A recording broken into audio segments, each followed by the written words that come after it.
الحمد للہ رب العالمین والصلاة والسلام علی خاتم الانبیاء وسید المرسلین سیدنا محمد وآلہ وصحبہ اجمعین. درود شریف پڑھیے. اللہم صلی علی سیدنا محمد وعلی آل سیدنا محمد صلاة تنجینا بها من جمیع الاحوال والآفات وتقضی لنا بها جمیع الحاجات وتطهرنا بها من جميع السيئات وترفعنا بها عندك أعلى الدرجات وتبلغنا بها أقصى الغايات من جميع الخيرات في الحياة وبعد الممات إنك على كل شيء قدير. دوستو، آج کا خطبہ ہے ماں باپ کے ساتھ احسان کا معاملہ کرنا. ماں باپ کے ساتھ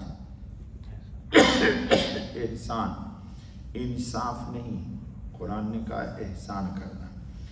اللہ پاک کیا کہتے ہیں؟ وَقَضَىٰ رَبُّكَ أَلَّا تَعْبُدُوا إِلَّا إِيَّاهُ وَبِالْوَالِدَيْنِ إِحْسَانًا.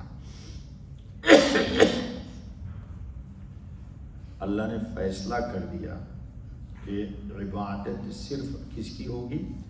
اللہ کی ہوگی. جی، عبادت کس کی ہوگی؟ اللہ. صرف اور صرف. پھنس جاؤ مشکلوں میں تو کس کو پکارو؟ اللہ کو پکارو. سارے انبیاء نے اللہ ہی کو پکارا. جی، آدم علیہ السلام جنت میں جسم ان کا پھل کھاتے ہی کپڑا اتر گیا تو کس کو پکارا؟ اللہ. ربنا ظلمنا. پکارا نہیں پکارا. نوح علیہ السلام کی قوم نے ان کو بہت ستایا تو کیا کہا؟ رب انی مغلوب فانتصر. ربی، رب کو نہیں، اللہ ہے. ایوب علیہ السلام کے سلسلے میں آپ کو معلوم ہے، ان کو جسمانی طور پر اللہ پاک نے آزمائش میں ڈالا تو کیا کہا؟ رب انی مسنی الضر وانت ارحم الراحمین. جی، زکریا علیہ السلام نے اللہ سے کیا کہا؟ رب لا تذرنی فردا وانت خیر الوارثین. کہا نہیں کہا؟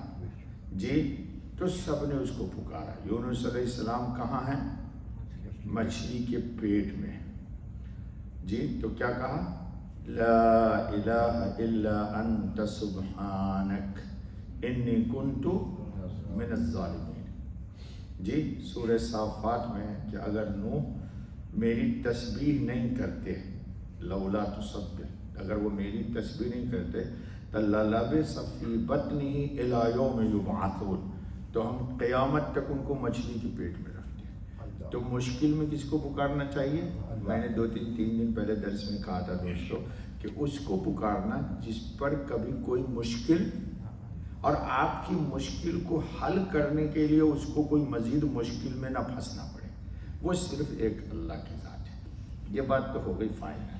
اللہ نے کہا کہ جس طرح میرا کوئی شریک نہیں عبادت میں، انو تم کسی کو شریک کرو، اسی طرح وبالوالدین احسانا، ماں باپ کے ساتھ کیا کرو؟ احسان. انصاف نہیں کہا. غور سے سن لیجئے قرآن کو. کیا کہا؟ احسان کا معاملہ کرو. یعنی کہ ابو نے یہ کہا تھا اس لیے میں نے یہ کہا نہیں. کیوں؟ ابو کو حق ہے 2 تھپڑ مار دیں تم کو، تو کیا تم بھی مارے گا ابو کو 2 تھپڑ؟ جی نہیں. تو ماں باپ کے ساتھ کیا کرنا؟ احسان کرنا. حدیث میں بڑے مناقب ہیں. جو اپنے والدین کا اکرام کا معاملہ کرتا ہے، اس کے بچے بھی اس کے ساتھ اکرام احسان کا معاملہ کرتے ہیں. ٹھیک ہے؟ ایسے بہت واقعات ہیں. ایک صاحب نے اپنے بوڑھے ماں باپ کو، تنگ آ گیا، باپ کو لے جا کر کے اس کا باغ تھا، وہاں ایک چھوٹی سی جھوپڑی بنا دی اور وہاں باپ کو رکھایا. اپنا نوکر لگا دیا کہ صبح ناشتہ کھانا رات پہنچا دیا کرے. خیر وہ بڑے میاں کی زندگی گزر گئی. جی، بڑے میاں کی زندگی گزر گئی. اتفاق سے وہ جو لڑکا تھا جس نے اپنے والد کو رکھا تھا تو اس کا بیٹا بھی دیکھ رہا تھا. چھوٹا بچہ تھا، یعنی بڑے میاں کا پوتا. خیر ان کے والد کا انتقال ہو گیا. انتقال ہو جانے کے بعد دفن کر دیا، ختم ہو گیا. یہ آدمی جس نے اپنے باپ کو وہاں پہنچایا تھا، یہ جب بوڑھا ہوا تو اس کا بچہ جوان ہو گیا. تو اس نے اپنے بابا سے کہا کہ بابا آپ کو وہیں جہاں اپنے دادا کو پہنچایا تھا وہیں میں بھی آپ کے لیے ایک چھوٹا سا گھر بنا دیتا ہوں. اس کی تو جی اس کے تو پاؤں کے نیچے کے طوطے اڑ گئے, زمین نکل گئی, یہ کیا کہہ رہا ہے؟ کہا نہیں آپ نے دادا کے ساتھ کیا تھا تو میں بھی وہی کروں گا جو آپ کے ساتھ. جی اب وہ بلبلانے گڑگڑانے لگا. تو بیٹا تھا بڑا ہوشیار, تو اس نے کہا نہیں بابا میں آپ کے ساتھ یہ معاملہ میں نہیں کروں گا, اس لیے کہ ہو سکتا ہے میرا بیٹا بھی یہیں مجھے پہنچا دے. جی تو سوال یہ عربی میں ایک مقولہ کرتے ہیں کما تدین تدان, کما تدین جیسا کرو گے ویسا بھرو گے. تو انسان ماں باپ کے ساتھ احسان کا معاملہ کرے. ہماری شریعت میں اللہ تعالیٰ نے کیا کہا کہ اللہ کی عبادت کے بعد اگر تم پر کسی کا کوئی حق ہے تو وہ تمہارے والدین ہیں, انہی کا حق ہے. حدیث پہلے میں سنا چکا ہوں ایک دفعہ کہ باپ کو ایک دفعہ محبت سے دیکھنا ایک مقبول حج کا ثواب. تو ایک صحابی نے پوچھا کہ اگر ہم 100 دفعہ دیکھیں تو رسول اللہ صلی اللہ علیہ وسلم نے فرمایا اللہ اس سے بھی اعلیٰ. اور ایک حج میں کتنا لگتا ہے ابھی ہندوستان میں؟ کم سے کم 5 لاکھ, اور پاکستان میں 12-15 لاکھ. اور دن کتنے لگتے؟ کم سے کم 20 تو لگے ہی لگیں گے جانا آنا. چلو بہت ایمرجنسی میں تو 5-7 دن تو لگے گا. اور 1 سیکنڈ میں آدمی باپ کو دیکھتا ہے ایک بار, اور دن میں 100 بار دیکھ لیا. تو کتنے 100 میرے والد تھے نا, جب میں نے یہ حدیث پڑھی تو آنکھ بند کر کے دیکھتا تھا, ایک گنتا تھا کتنی دفعہ دیکھ لیا. اب وہ نہیں رہے دنیا. کیا فرمایا حضور نے؟ ایک مقبول حج کا ثواب ایک دفعہ دیکھنا, اور انسان 5 منٹ میں کم سے کم 50-100 دفعہ دیکھ لے گا. تو ہم قدر نہیں کرتے اپنے ماں باپ کی. تو اگر زندہ ہیں تو قدر کر لو. اب دوسرا نسخہ آ گیا, وہ بھی قرآن نے عطا فرمایا کہ اللہ تعالیٰ نے کہا ہے وَقُلْ اے رسول خاتم النبیین صلی اللہ علیہ وسلم امت کو بتا دیجئے. کیا بتا دیجئے؟ رب ارحمہما کما ربیانی صغیرا. کیا کہ ماں باپ کے لیے اللہ سے یہ دعا کرو کہ یا اللہ جس طرح بچپن میں وہ مجھے میرے اوپر ترس کھائے, اپنی نیند حرام کر دی. اپنی میں نے دیکھا کہ چھوٹے بچے کے کان میں درد ہے, پوری رات ماں تھپکیاں دے رہی ہے, اور مکان کے ہم گاؤں میں پنڈ آدمی ہے صحن میں ٹہلا رہی ہے اللہ اللہ میرا بابو, یہ ڈاکٹر وہ ڈاکٹر. تو اللہ کہہ رہے ہیں کہ دیکھو جس طرح بچپن میں تم پر اس نے ترس کھایا تو وہ بوڑھے ہو جائیں گے تو تم بھی ان پر اسی طرح ترس کھانا.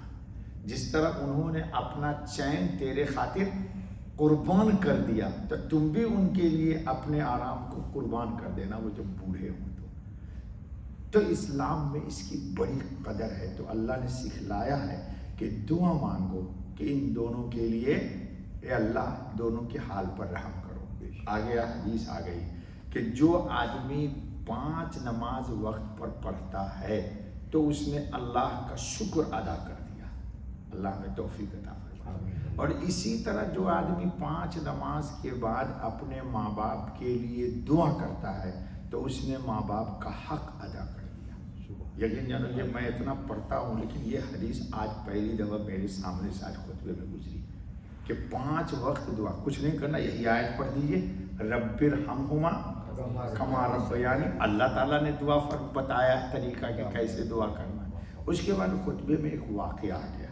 حضرت خاتم النبیین علیہ الصلاۃ والتسلیم جی نے ایک روز نمتو, حضور فرماتے میں سو گیا تو میں نے جنت میں دیکھا کہ ایک آدمی قرآن کریم کی تلاوت کر رہا ہے. جنت میں ایک آدمی کس کی قرآن کی تلاوت کرتا ہے. فقلت من ھذا, میں نے پوچھا کہ یہ کون آدمی ہے جو جنت میں قرآن کریم پڑھ رہا ہے. جی تو بتلایا گیا کہ یہ ایک صحابی ہیں, ان کا نام ہے حارثہ بن نعمان بن مقرن رضی اللہ تعالیٰ عنہ. یہ ان کی آواز ہے جو جنت میں آپ کو قرآن کی سنائی دے رہی ہے. تو پھر کیوں ان کی آواز جنت میں قرآن کی شکل میں؟ وہ اپنے ماں کے ساتھ نہایت ہی کرم کا معاملہ کرتے تھے.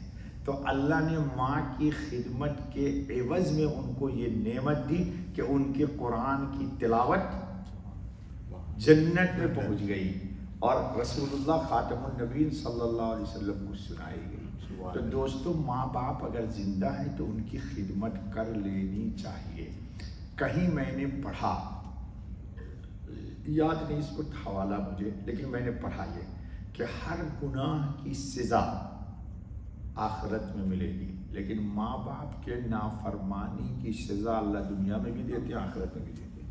اللہ نہ کرے ہم ماں باپ کے نافرمان. اور اگر ان کی شان میں کوئی گستاخی ہو گئی تو زندہ ہے تو معافی مانگ لیجیے, ورنہ ان کے لیے کثرت سے دعا مانگیے اللہ تعالیٰ سے, تاکہ ان کی روح خوش ہو جائے اور وہ ہم کو قیامت کے دن معاف کر دے.